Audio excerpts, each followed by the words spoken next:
Hi everyone, it's me again for this class, and welcome to the first class of week 6 of English in the 5th year. We hope you're not bored by now and that you are still interested to learn some new things about the English language. And today we want to tell you something more about similes and sayings with animals.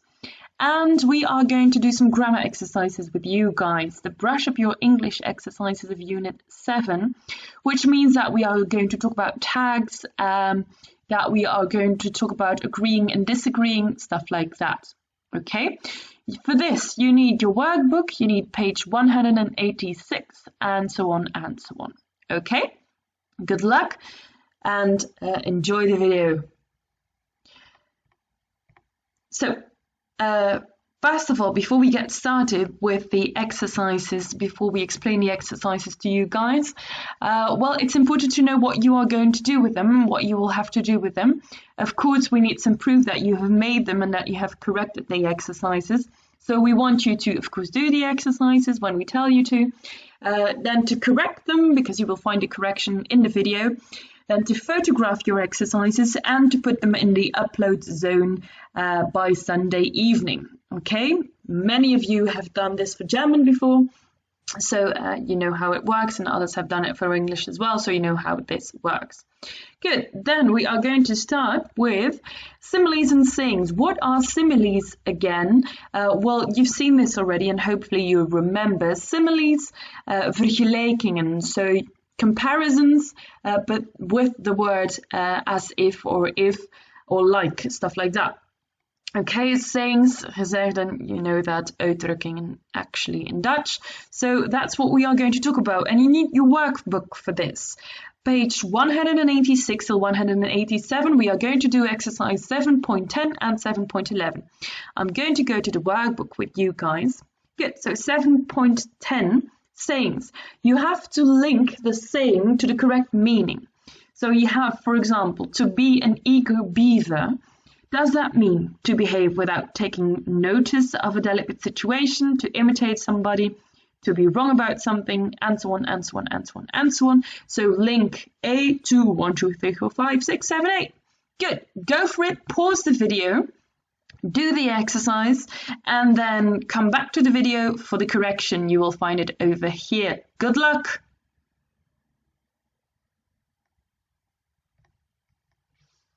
Good, welcome back. I am going to show you the correction of exercise 7.10. So we have number 1, to behave without taking notice of a delicate situation is F, to run around like a bull in a china shop. Then 2, to imitate somebody. Therefore, for that one we have I, to be a copycat. You probably know what a copycat is, somebody who copies everyone. Then 3, to be wrong about something. You can link that to M, to bark up the wrong tree. Then 4, to find pleasure in working hard all the time. That's an eager beaver. Then 5, to lead a miserable life. Well, that's K, to lead a dog's life, and hondenleven in Dutch. And 6, to do stupid things. 6 is B, that's to be a dumb bunny. That's quite obvious I think. Then 7, to feel superior to other people. 7 is J, to get on your high horse.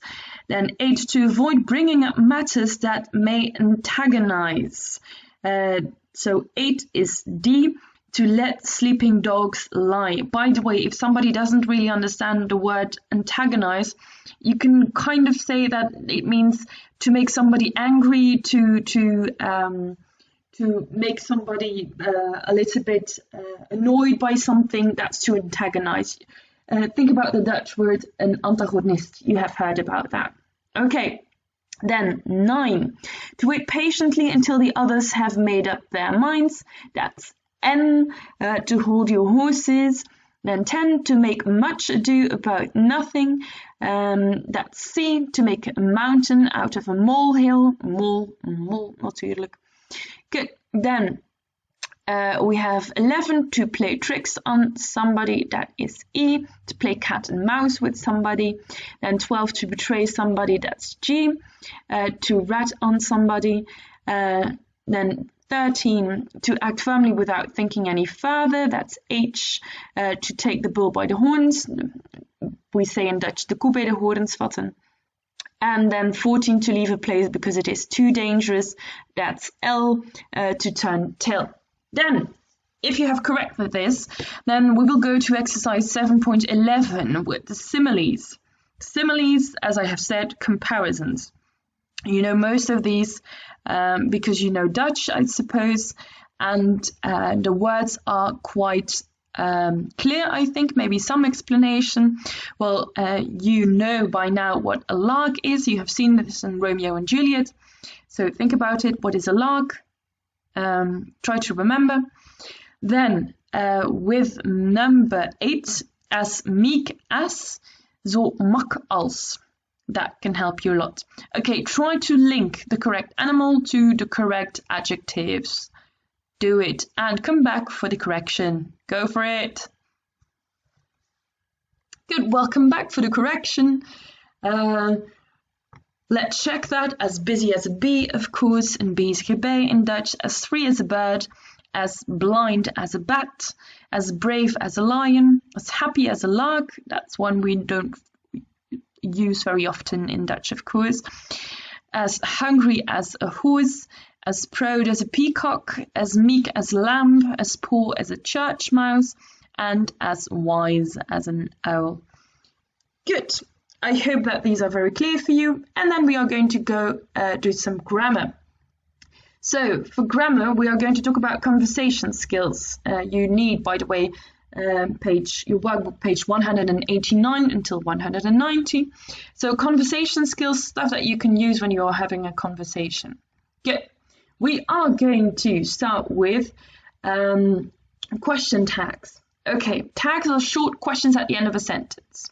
What does that mean? Well, you have a sentence, then you have a comma, and then you have the question tag. So a very short question behind a comma. Okay?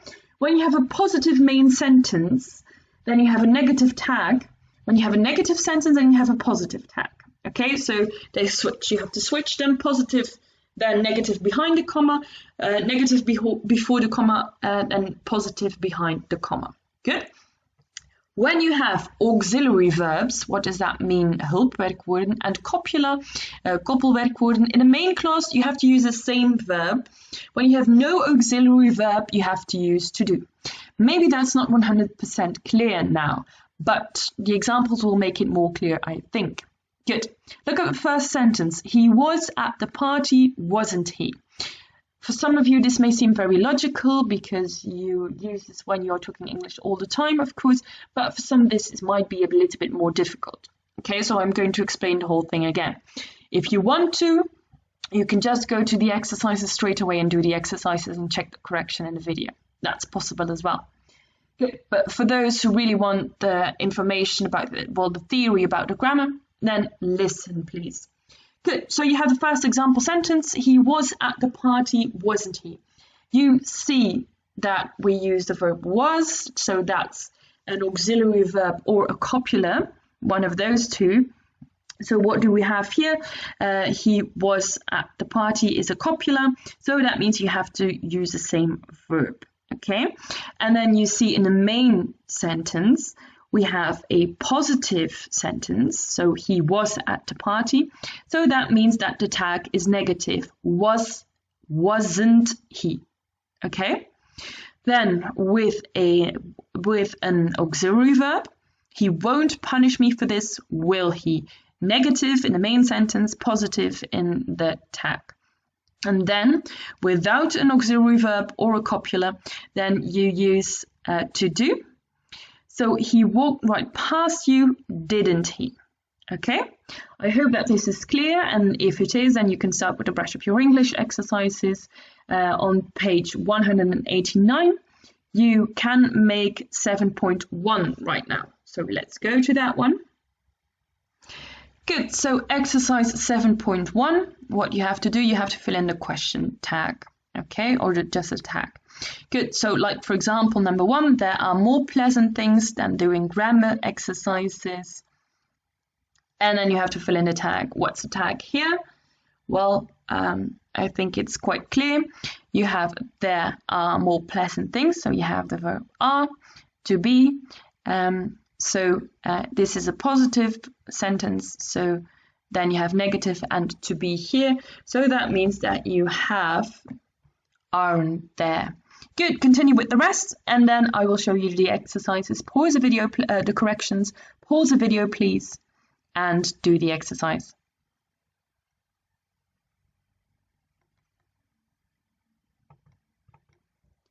So, welcome back. Here we have the correction, but it depends on how interesting they are, doesn't it? It depends, doesn't it? They help you to speak and write English better, don't they? They aren't all boring, are they? You can't completely do without them, can you? Learning a foreign language at school is not the same as learning your mother tongue at home, is it? In order to be really good at a particular language, you should go to the country where that language is spoken, shouldn't you? So again, should is an auxiliary verb. Good. 8. There are good language courses in Britain, aren't there? But they aren't cheap, are they? It's not easy to find a course for your particular needs, is it? But it's worth trying, isn't it? We had better finish this exercise, hadn't we? I hope this is clear. Now we are going to go to the part about showing interest. Good. Or showing surprise, showing interest or showing surprise. You have a sentence, a random sentence like my niece lives in Japan.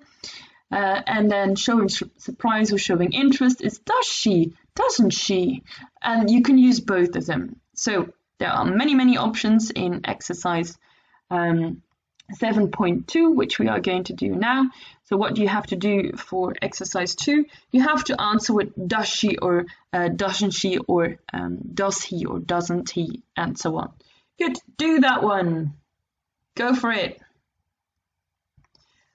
Welcome back for the correction. This is a correction. So you can see that there are many options every time. So my niece lives in Japan. Does she? You can say that. Or she doesn't, does she? Or you can also just say she doesn't. But it's a question, of course. So the intonation is very important here. She doesn't. So like that, okay? But if you say she doesn't, that's more like surprise. Then she had to get used to a completely different style of living there. Did she? She didn't, did she? I once went to visit her. Did you? You didn't, did you? Then 4, that was quite an experience. Was it? It wasn't, was it? And so on, and so on, and so on, and so on. Pause the video, do the correction. I'm not going to go over all of them. I think it's quite clear.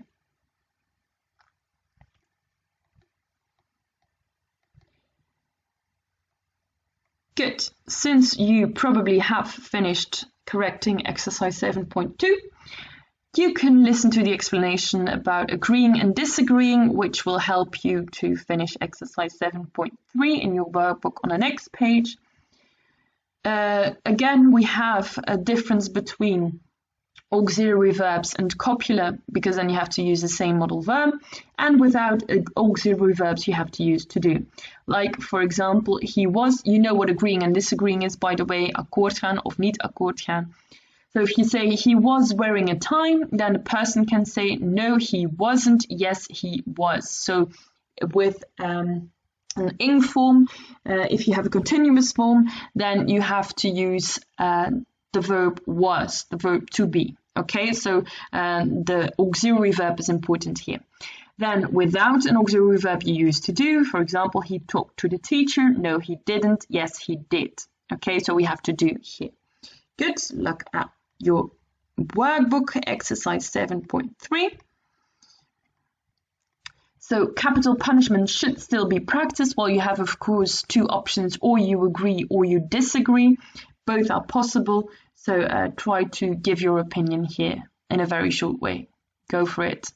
Pause the video and then come back for the correction. Okay, welcome back for the correction. So, capital punishment should still be practiced. Should, auxiliary verb. auxiliary verb, sorry. It should, but it shouldn't. The but doesn't have to be there. That's something that the book adds. You can write it down, but you don't have to. If you just write down it shouldn't, then that's fine as well. Then criminals must not be released before serving their entire term in prison.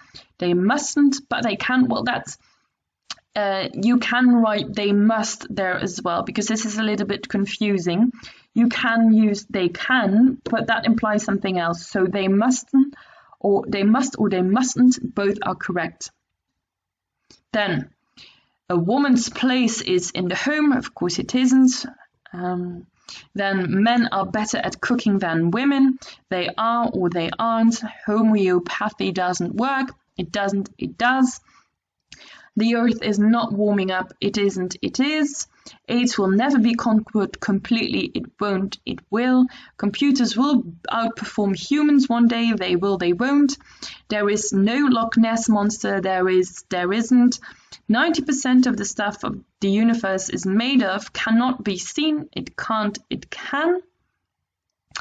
Extrasensorial perception does not exist. It does, it doesn't. The universe will end in a big crunch. It will, it won't. Well, that's quite depressing, but okay.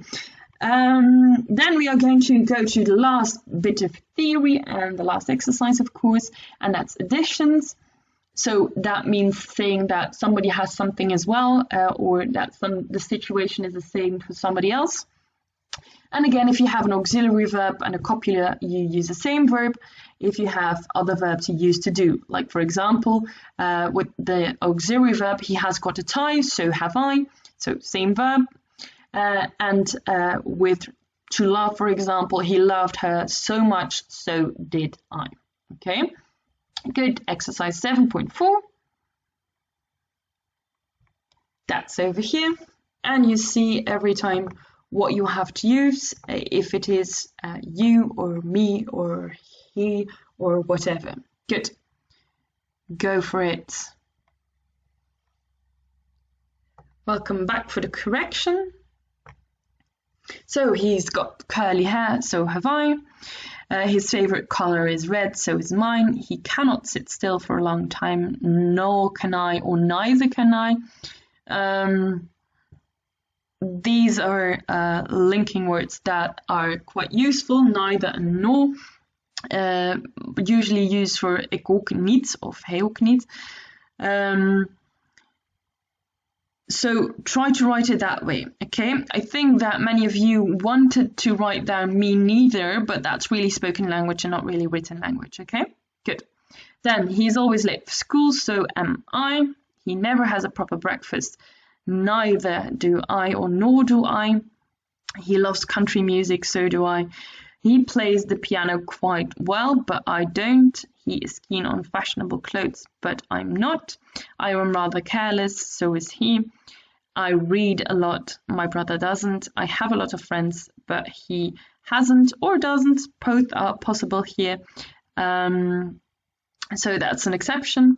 I play badminton and tennis, so does he. I'm not keen on watching films, but he is.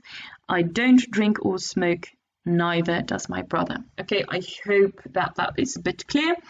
That was it for today, and I hope that the Brush Up Your English exercises are very clear. And for the next class, you will get the information of your teacher.